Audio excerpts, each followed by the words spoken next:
High গো জীবন খাতায় প্রেম কলঙ্কের দাগে দাগাইয়া, হাই গো জীবন খাতায় প্রেম কলঙ্কের দাগে দাগাইয়া, সারিয়া যাইও না বন্ধু মায়া লাগাইয়া। হাই গো সারিয়া যাইও না বন্ধু মায়া লাগাইয়া, সারিয়া যাইও না বন্ধু মায়া লাগাইয়া, সারিয়া যাইও না বন্ধু মায়া লাগাইয়া।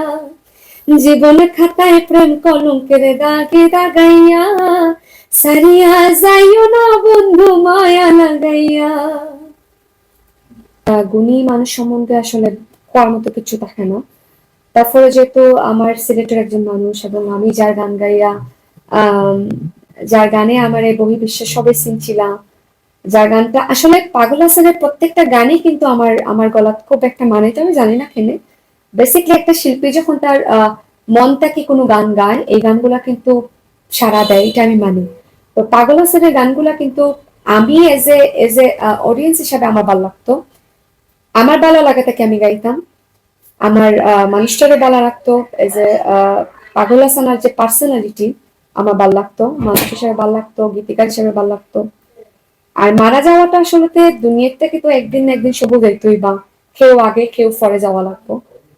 এই জিনিসটা তো মানিয়া নিতে হয়, মানিয়া নিছি, আমরা কিছু করার নাই।